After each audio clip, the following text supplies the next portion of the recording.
Diego, un joven de 25 años, vivía una vida despreocupada y totalmente egoísta. Más que libertad, lo había convertido en libertinaje. Parecía no tener ningún propósito en la vida más que asistir a cuanta fiesta y discoteca fuera posible. El dinero no era el problema. Tenía lo suficiente como para vivir esta y otras dos vidas más. Era uno de los herederos de la fortuna de su tío abuelo Bruno Barrios, la cual incluía una hermosa casa apodada Casa Barrios y una vieja fábrica que aún producía mucho dinero. Pero el dinero, producto de la venta de su parte de la fábrica, le interesaba más. Esto último, sumado al dinero heredado, era una verdadera fortuna. Diego era un tipo vanidoso, individualista y mezquino. No hacía nada que no fuera para su propio beneficio. Su porte superficial y egoísta le atraía a personas similares, a quienes él apenas podía llamar sus amigos. Siempre estuvo rodeado de gente, pero en realidad, desde que se separó de sus padres, siempre había estado solo. El objetivo de cada fiesta era tener una conquista nueva. Diego elegía siempre una mujer atractiva, pues a decir verdad, él también lo era. Se pasaba la noche entera seduciendo mujeres, alardeando de sus riquezas y su buen físico, prometiéndoles este mundo y el otro. La mayoría de las veces funcionaba, y terminaban la noche en su apartamento o en algún lujoso hotel cercano, compartiendo la cama con su nueva conquista.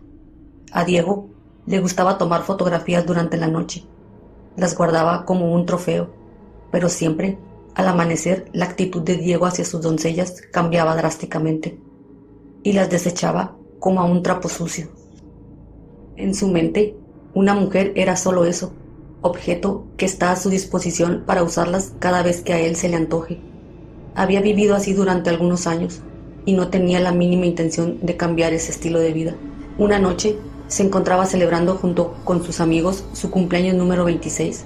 Como era habitual, se encontraba con sus plásticos amigos en una estruendosa fiesta. Cualquier excusa era suficiente como para armar escándalo como aquel. Para Diego no era nada nuevo, pero esa noche, lejos de su cotidiana jovialidad y despreocupación por la vida, se le notaba pensativo, casi ido. Parecía no estar disfrutando de la noche como siempre lo hacía. Sus amigos ni siquiera lo notaron, y mientras se encontraba cavilando con la mirada perdida en el espacio, una chica se le acercó y le susurró al oído: «Sopla las velas y pide un deseo». Diego, sin ver atrás, se levantó de la silla donde se encontraba, sopló las velas y en su mente pidió su deseo: juventud eterna. Hecho esto, sus amigos comenzaron en un frenesí fiesterón, cada uno ocupándose de lo propio. El licor fluía por montones. El humo de los cigarrillos enturbiaba el aire que se encontraba ya denso por la bulliciosa noche. Todos habían dejado de lado al festejado, cada uno ocupándose en buscar la conquista de la noche. Diego se encontraba solo, y por primera vez parecía estar meditando sobre su futuro. Dirigió la mirada hacia la pista de baile, y ahí, en medio de la multitud danzante, se encontraba una bella mujer, simplemente inmóvil, que lo observaba fijamente con la mirada coqueta. Pero él se mostró indiferente y casi desinteresado. Bajó su mirada al piso por un momento, y cuando la levantó nuevamente, se sorprendió al ver a aquella hermosa joven parada justo frente a él. Había atravesado la pista de baile y la multitud que no cesaba de moverse.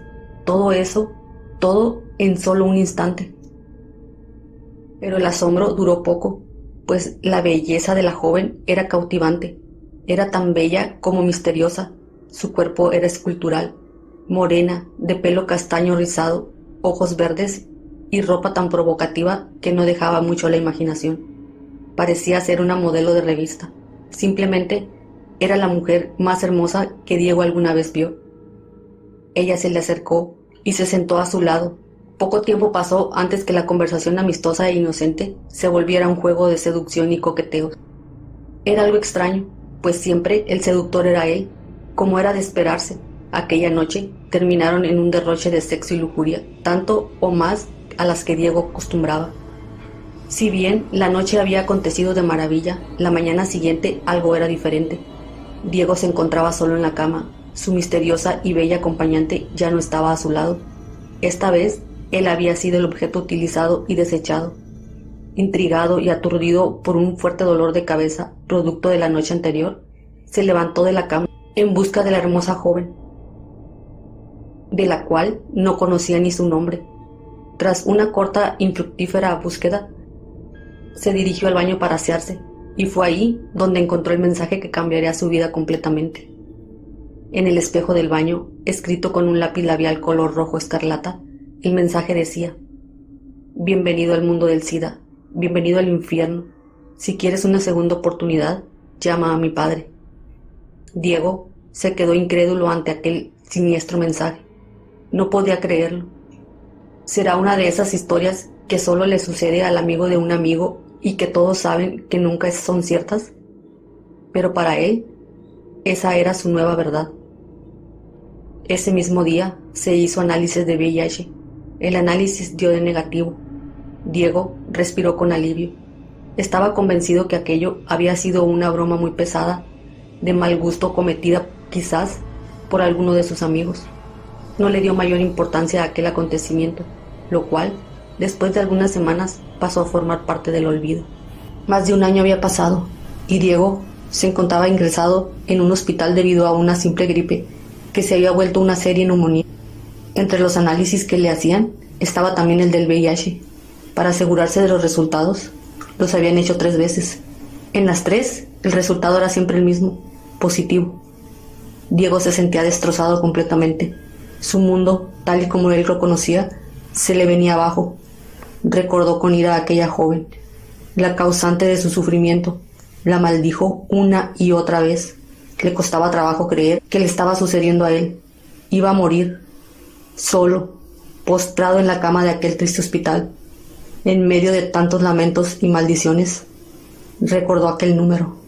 ¿Cómo podría tener una segunda oportunidad al llamar al padre de aquella joven? ¿Cómo? No lo sabía, pero no tenía nada que perder al intentarlo.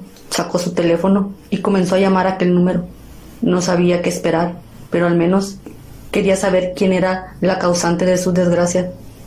Una voz grave, casi inhumana, contestó al otro lado de la línea. Hola Diego, he estado esperando tu llamada. Sé que quieres una segunda oportunidad. Pero, ¿quién es usted? ¿Cómo sabe quién soy yo quien le está llamando? Yo lo sé todo, yo soy tu verdadero salvador. Puedo ofrecerte lo que tú desees, solo tienes que pedírmelo. Ya, no me vengas con eso, por favor. No estoy para bromas. Así que si no tienes nada mejor que decirme, entonces... Muy bien, Diego. Entonces te veré en tus sueños. La llamada se cortó en ese momento. Diego intentó llamar nuevamente, pero la línea siempre parecía ocupada. No le prestó mayor importancia al asunto y dejó el teléfono de lado. A medida que la noche se acentuaba, el sueño también lo hacía. No pasó mucho tiempo antes que él se quedara dormido. Era un sueño tan profundo, casi como una posesión. Parecía que su mente se liberaba de su cuerpo y se comenzó a elevar. Aquello, más que un sueño, parecía ser una visión. El enigmático personaje del otro lado del teléfono estaba cumpliendo su promesa a cabalidad. Ahora estaba visitando a Diego dentro de sus sueños. Ambos se encontraban en un vacío total. Diego se sentía muy lúcido. Sabía que no era solo un sueño y que aquel personaje se encontraba justo frente a él. Pero a pesar de la cercanía, era imposible visualizar rasgo alguno. El ente se encontraba rodeado por una densa niebla oscura que solo dejaba entrever una sombría silueta. Aquella sepulcral voz no se hizo esperar. Estoy aquí, como te lo prometí, dijo aquel extraño e inquietante ser. ¿Qué quieres de mí? ¿Por qué estoy pasando todo esto? Quiero darte la oportunidad de tu vida. Puedo concederte todo lo que desees. Solo tienes que pedírmelo. ¿Todo? ¿Cualquier cosa? Preguntó Diego asombrado. A ver, ¿dónde está la trampa? ¿Qué es lo que tengo que darte a cambio? ¿Acaso deseas mi alma? Son muchas preguntas, pero todo depende de lo que desees y de la cantidad de tus deseos. Cuanto más me pidas, mayor será el precio. Dijo aquella fantasmal figura, casi escondiendo una sonrisa. Diego pensó en la propuesta hecha hace un momento. Ya había escuchado anteriormente sobre quienes hacen un pacto y al final terminan perdiendo sus almas. No es que creyera en esas banalidades, pero la verdad no quería arriesgarse. Siempre se creyó ser alguien muy listo, así que quería salir más que beneficiado de esta situación. Lo meditó por un momento y luego negoció con su espectral acompañante.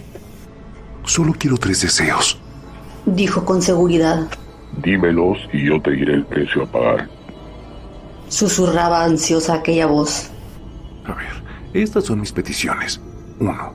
Quiero tener vida eterna, no envejecer, ser bello y tener mi hermoso cuerpo de 25 años eternamente. 2. Deseo tener el suficiente dinero como para derrocharlo en lo que yo quiera, sin nunca tener la necesidad de trabajar ni tener que preocuparme por la procedencia o la falta de este. 3. Deseo que nadie, sin excepción alguna, pueda ser dueño o dueña de mi alma, la cual me pertenecerá a mí solamente, a ningún otro ser que no sea yo. Y eso te incluye a ti especialmente. Estos son mis deseos. Ahora, dime tu precio. Así que nunca podré tener tu alma. Está bien. Son 3 deseos y el precio que tendrás que pagar son 3 almas. Pero no almas cualquiera. Quiero 3 almas que hayan sido torturadas por ti hasta morir. ¿Ah? ¿Quieres que yo torture a 3 personas? Que sean los 3 que tú quieras, no me importa. Y para facilitar tu tarea, tendrás salud y gozarás de mi impunidad. Sin importar el crimen que cometa, nunca nadie te podrá culpar por ello. ¿Tenemos un trato? Ok, trato, dijo Diego tras pensarlo un momento. Aquella niebla comenzó a enturbiarse aún más y a moverse en forma arremolineada, haciéndose más grande. La voz en su interior resonaba con fuerza. Tendrás exactamente 30 días de salud e impunidad. Deberás cumplir tu cometido en ese lapso. Luego de eso morirás, y si no has cumplido, tú me pertenecerás eternamente. Risas escalofriantes inundaban aquel lugar. Diego se alejaba flotando rápidamente hasta caer nuevamente en su propio cuerpo. En ese momento despertó sintiéndose mucho mejor.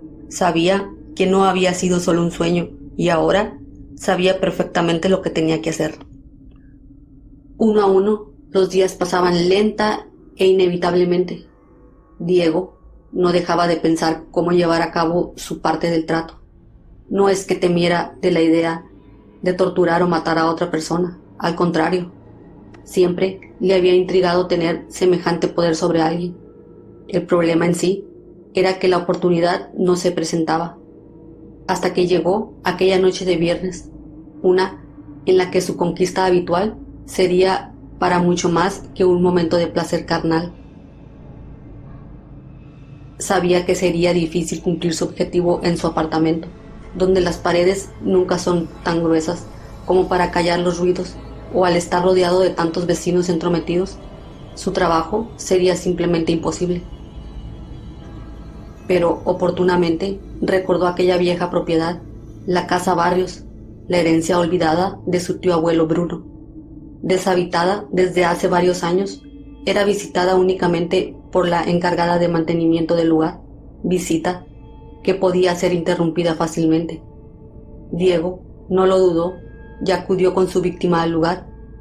Después de su habitual tributo de sexo, sometió a la víctima y la llevó al sótano, el cual, al estar tan profundo y aislado, se hacía casi a prueba de sonidos. Parecía que estaba hecho para ese tipo de situaciones. Simplemente era el lugar perfecto. Dejó a la chica ahí, atada fuertemente a una silla de pies y manos, mientras planeaba su funesto destino. Diego daba vueltas y vueltas a su cabeza. Los enérgicos gritos que aquella infeliz, en súplica de su libertad, se escuchaban como música de fondo. No pasó mucho tiempo para que Diego se hartara de esos chillantes alaridos. Se acercó a ella y sin ninguna muestra de emoción comenzó a golpearla rápidamente, casi a punto de hacerla desfallecer. Luego, cuando los golpes la habían dejado casi inmóvil, cosió su boca para asegurarse de no volver a escuchar aquellos ensordecedores alaridos nuevamente. Hecho esto, se percató de un par de tijeras podadoras que se encontraban en el lugar.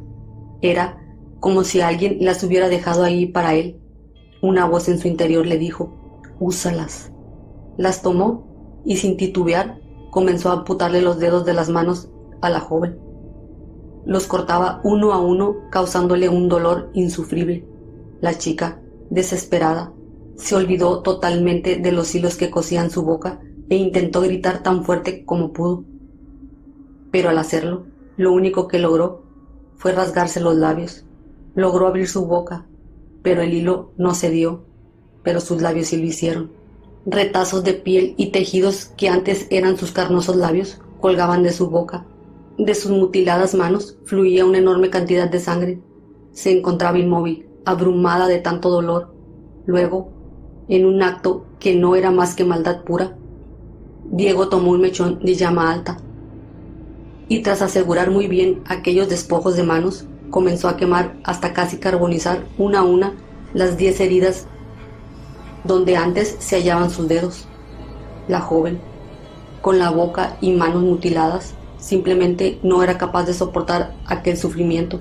Su cuerpo intentaba apagarse, perdiendo el conocimiento momentáneamente, recuperándolo solo cuando Diego la golpeaba con el fin de hacerla reaccionar para que presenciara otro grotesco acto de parte de su captor. Diego tomó los 10 dedos amputados y comenzó a cocinarlos en aceite y especias en una pequeña cocina que estratégicamente se encontraba en el lugar.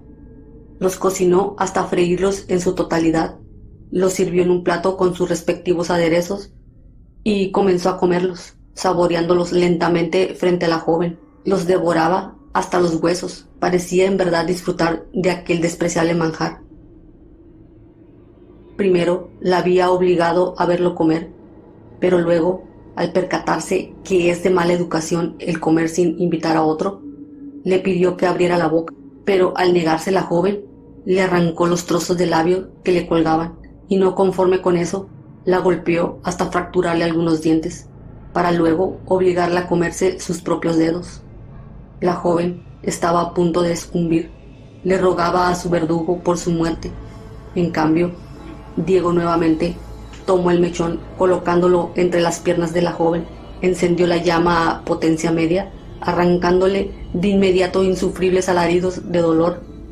Su piel se contraía a consecuencia del fuego, mostrando la carne al perfecto color rojo carmesí, que se ennegrecía lentamente al calor de la llama. La grasa corporal que emergía no hacía más que avivar la llama, llegando a quemar y a carbonizar el área hasta que la sangre no fluía más. La garganta de la joven ya había excedido su límite.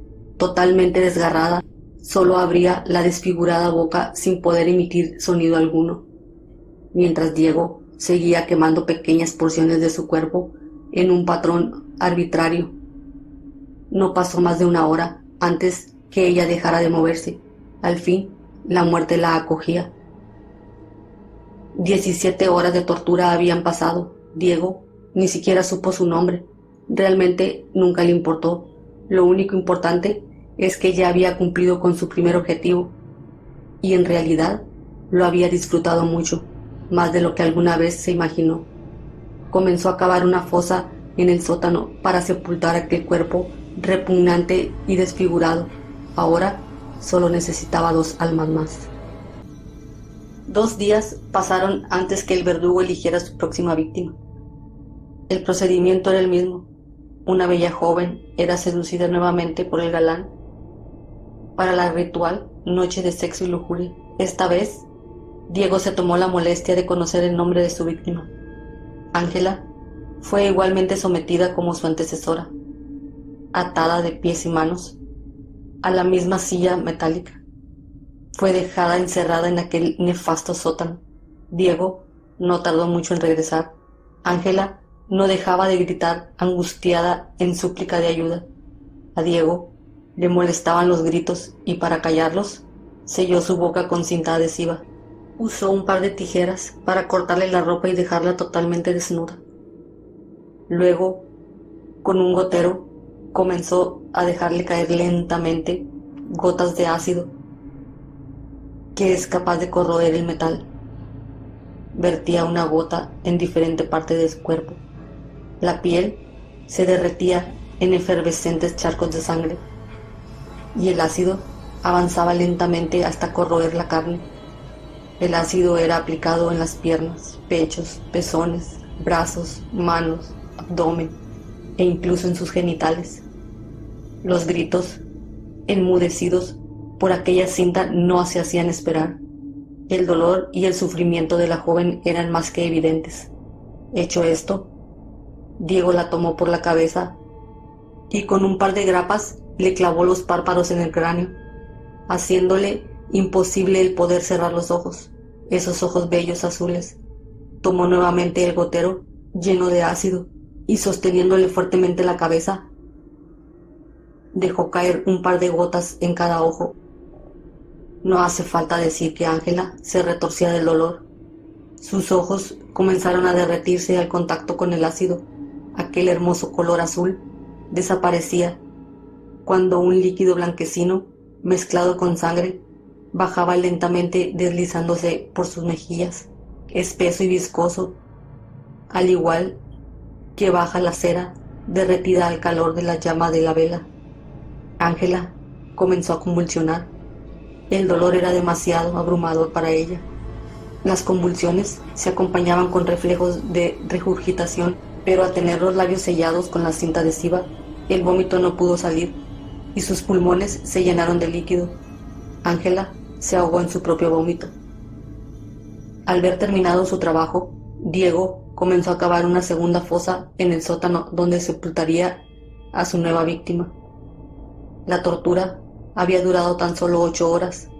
Acabó antes de lo pensado y se sintió de alguna manera frustrado al no tener más tiempo para hacer todo lo que hubiese querido. Ya había terminado con 2, ahora solamente faltaba 1 para cumplir su cuota. 27 días han pasado y la salud de Diego comenzaba a decaer. La neumonía va tomando fuerza gradualmente.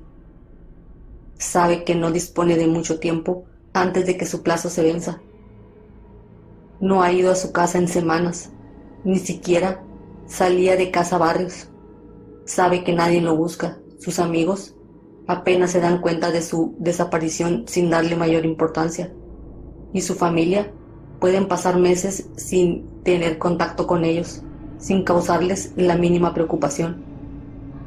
Él está solo, lo sabe y siempre lo supo, hasta que éste la sorprende por detrás golpeándole fuertemente la cabeza con un tronco. María pierde el conocimiento y al caer al suelo ahora está a total disposición de Diego.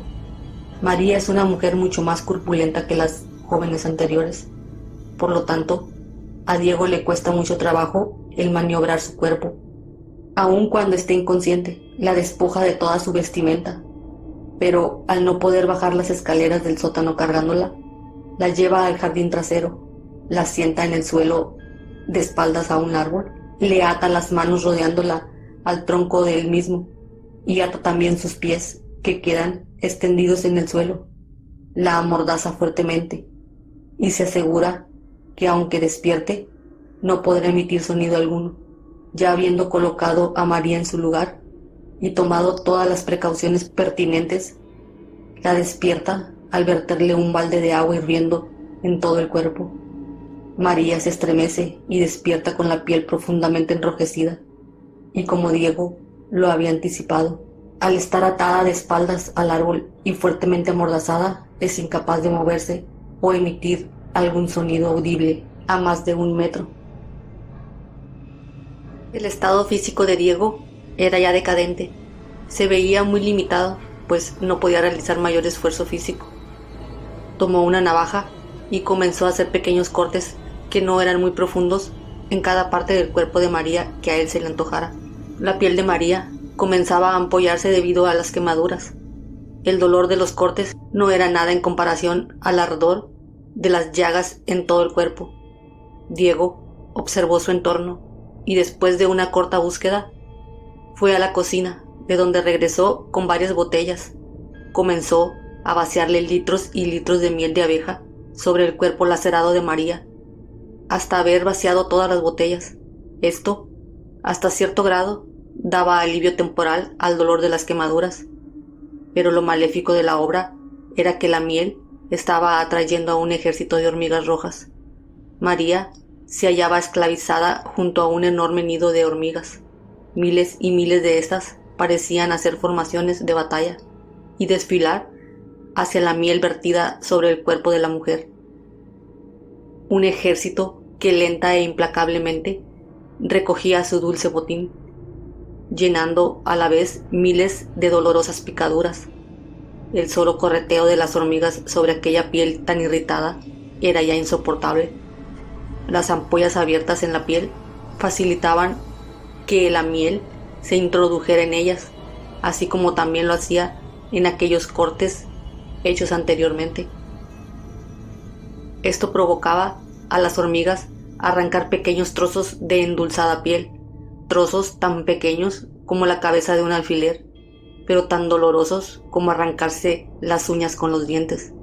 Diego sabía que las hormigas poco a poco terminarían con su trabajo y dejó a María a cargo de ellas. Abandonó el lugar en busca de ayuda médica. Su tercer y última víctima estaba lista, aunque él nunca la vio morir. Él fue ingresado ese mismo día en el hospital local. La neumonía empeoraba cada momento. Casi agonizante, recordó aquel número. Comenzó a llamar. Nadie contestaba del otro lado. Se sentía estafado. Él había cumplido con su parte del trato, pero nadie había cumplido con él. Los 3 días pasaron y Diego perdió la batalla contra su enfermedad. Murió tal y como lo habían anticipado 30 días antes. Al morir, su alma comenzó el paseo por la cima. Después de un interminable descenso al foso, se encontró con su negociador, aquel que le había ofrecido la inmortalidad y que a su juicio no le había cumplido. ¿Qué estoy haciendo aquí? Yo debería de estar vivo. No te precipites. María tardó 3 días en morir y al final murió justo unos momentos antes que tú. Solo quería estar seguro que cumplieras con el plazo. Además, para tener un cuerpo joven y eterno, primero debías deshacerte de ese enfermizo que poseía. Yo he cumplido con mi parte. Ahora cumple con la tuya y dame esos 3 deseos. Admito que lo has hecho. Has cumplido. Aquí están tus 3 deseos. Tu alma es libre ahora. No le pertenecerá a nadie más que a ti. Tendrás todo el dinero que necesites de aquí a la eternidad. Al despertar, solo debes buscar en el bolsillo derecho de tu pantalón y ahí lo encontrarás. Tendrás también juventud y vida eterna. Poseerás tu embellecido cuerpo de 25 años, saludable y fuerte. Jamás morirás ni envejecerás. Pero has de esperar 3 días para esto, pues a nadie les es permitido levantarse entre los muertos antes de esos 3 días. Diego se notaba complacido. Sabía que estaba obteniendo lo que tanto anhelaba. Todo ese esfuerzo al fin estaba dando frutos. Permaneció en el limbo durante 3 días, y como le había sido prometido, al tercer día despertó. Diego moría de ansias por encontrarse con su nuevo futuro. Lentamente sus ojos se abrían. La oscuridad era total. Su cuerpo se hallaba entumecido debido a la falta de movimiento. Poco a poco iba recobrando la vida, y poco a poco también el horror se acrecentaba al infinito. Se hallaba encerrado en un espacio reducido, apenas, y había espacio para él. Palpando desesperado a su alrededor, pudo darse cuenta que su temor se estaba volviendo realidad. Las paredes acolchonadas con algodón y lino le comprobaban su realidad. Se encontraba dentro de su ataúd, sepultado a 3 metros bajo tierra. Tremendos gritos de pavor y auxilio comenzaban a emerger de aquel cuerpo antes inerte. Gritos que eran apagados por las paredes del ataúd. Semejantes alaridos eran solo comparables con aquellos que sus víctimas habían hecho antes. En un consuelo de esperanza, comenzó a revisar sus bolsillos en busca de un teléfono. No encontró nada, pero en la bolsa derecha de su pantalón había algo, una moneda de 1 centavo. No era ninguna fortuna, pero seguramente nunca iba a necesitar más que eso estando allí dentro. A medida que el tiempo pasaba, el aire encarecía, el oxígeno se acababa lentamente. Esa no era una preocupación, pues sabía que no podía morir.